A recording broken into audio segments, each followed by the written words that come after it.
Next up, we have Dr. Matt Gray from the University of Tennessee's Department of Forestry, Wildlife, and Fisheries. We'll be talking about are ranaviruses capable of contributing to species declines.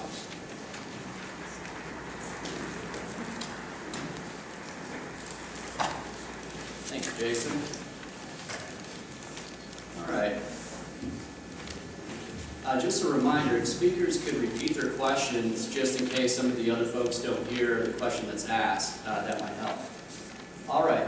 As Dr. Chinchar mentioned, we've known about ranaviruses that infect amphibians for almost 40 years now. But really the first large-scale die-offs in the wild were found in the UK in the mid-1980s by Andrew Cunningham, and in North America with Jim Collins and some of his students with larval Sonoran tiger salamanders.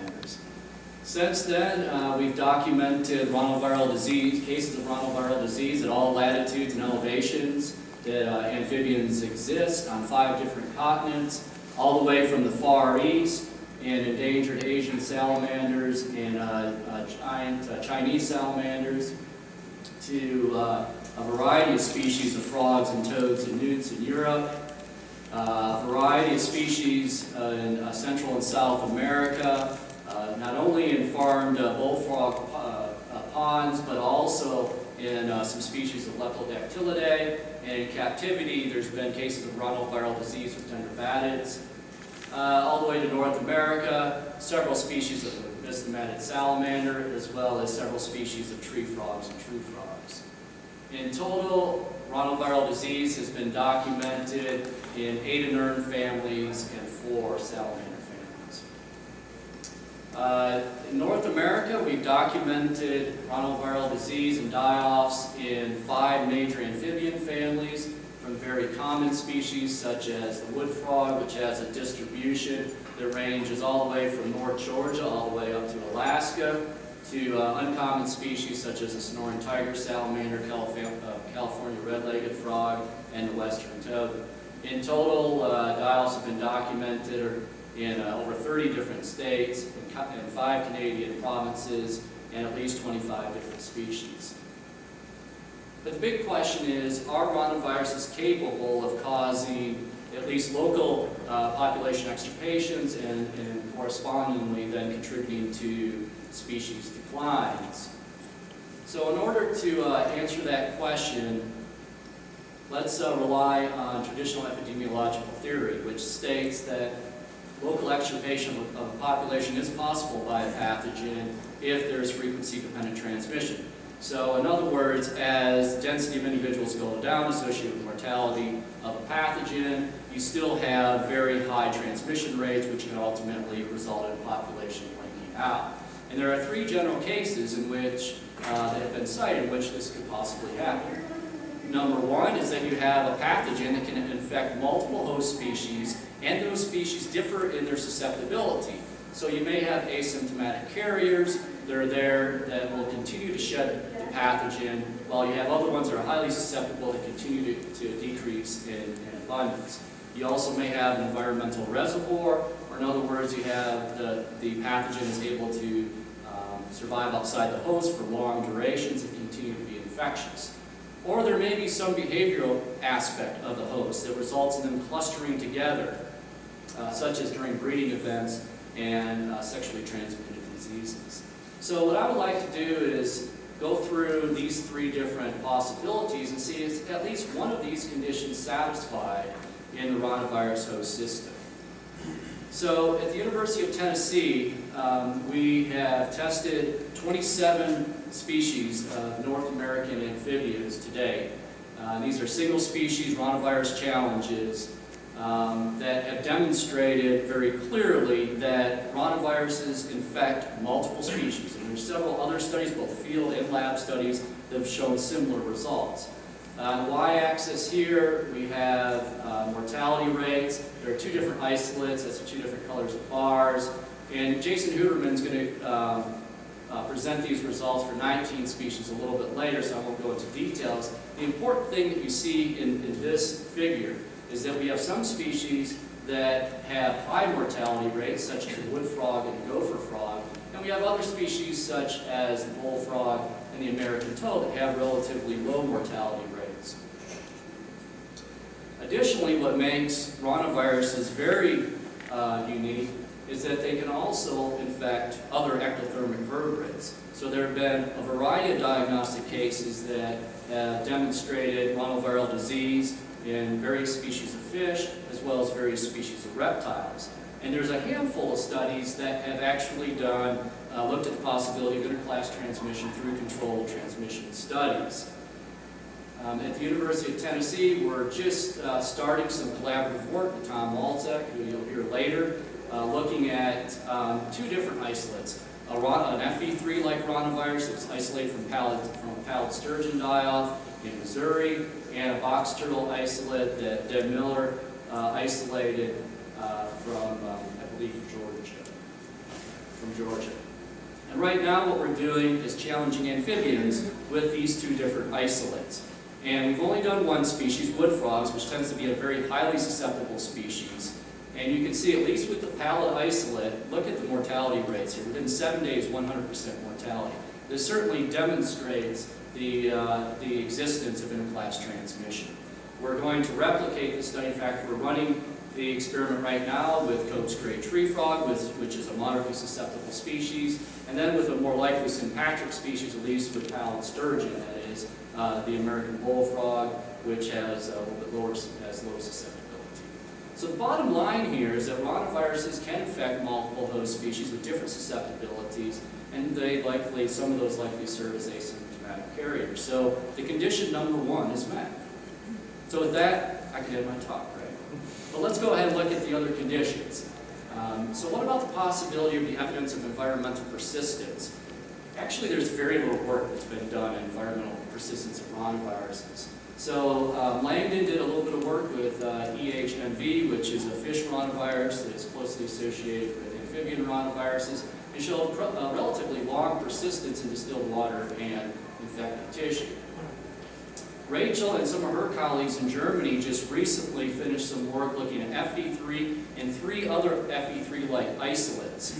And what they found was T90 values for unsterile pond water range from 22 days to 72 days, with the duration of persistence increasing with decreasing temperature. They found a similar trend with soil from 13 to 48 days. So certainly ranaviruses can remain viable outside the host for considerable duration, and this is most likely true in permanent wetlands at colder temperatures.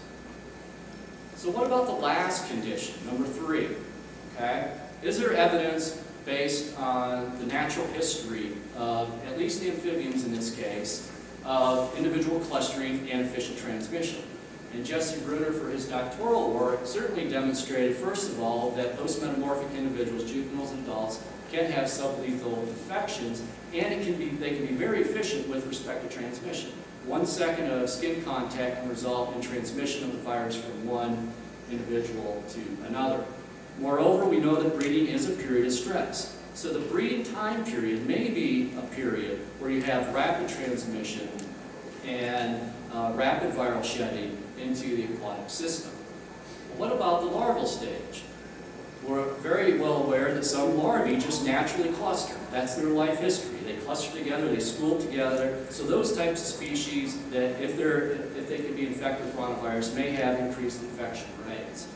Moreover, Amy Greer demonstrated that even anthropogenic modifications can result of a wetland, of a breeding site, can result in larval clustering, such as grazing in a wetland, reducing the vegetation, resulting in species that would normally cluster and increasing infection rates, transmission rates in ATB. So it does seem that based on the life history of at least the amphibians, that frequency-dependent transmission is possible in the larval and adult stages. So then the question is, are local extirpations possible from ranaviral disease and correspondingly result in amphibian or other species declines? And based on epidemiological theory, it does appear that all 3 characteristics are met in the ranavirus host system. However, I would suggest that it's probably very species-dependent, community-dependent, and site-dependent.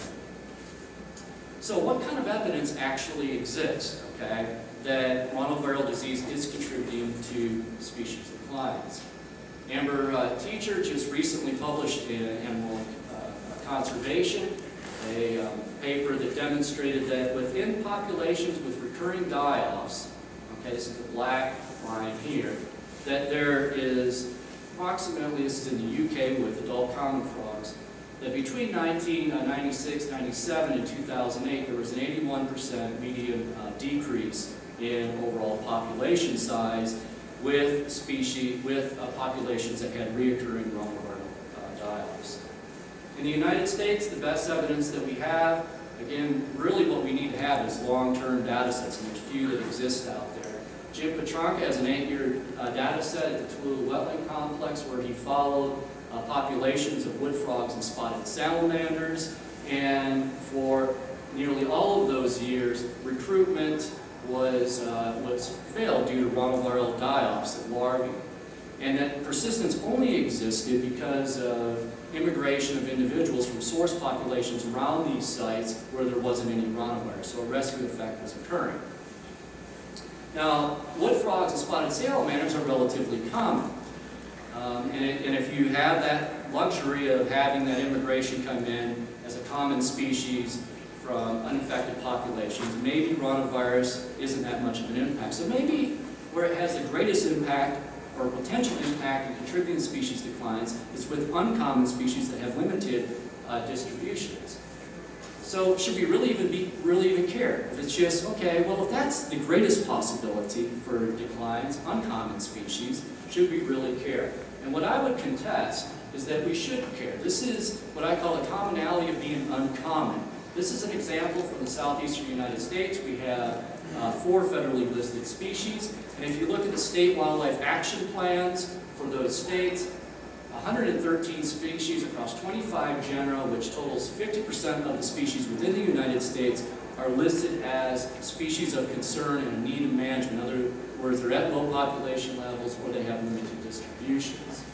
So if uncommon species are highly susceptible, it certainly seems that ranaviruses could have a significant impact on amphibian communities.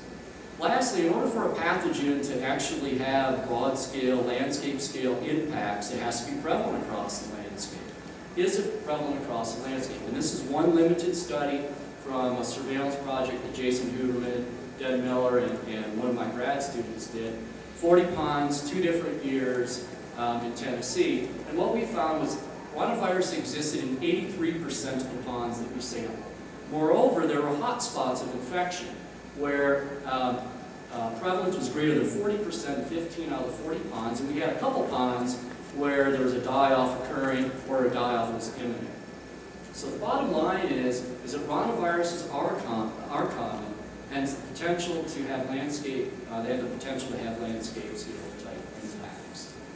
So with that, just to summarize, ranavirus die-offs have a global distribution. Prevalence can be high. They can affect multiple amphibian species with different susceptibilities. Community composition may matter. There are abundant reservoirs. Ranavirus persistence outside the host may be long, and there can be high transmission based on their life history. So, based on epidemiological theory and these cases here that are characteristics of the host pathogen system, it does support the premise that ranaviruses could cause local extirpations and correspondingly contribute to species declines. And with the realization that uncommon species probably have high susceptibility, probably are at the greatest risk of experiencing species declines, such as gopher frogs. Okay, with that, I'll leave you with this image from a die-off from the Great Smoky Mountain National Park in Cades Cove. This is known as Gorley Pond, where we've seen die-offs repeatedly over the years. And if there is time, I'll take some questions. No time for questions. Okay.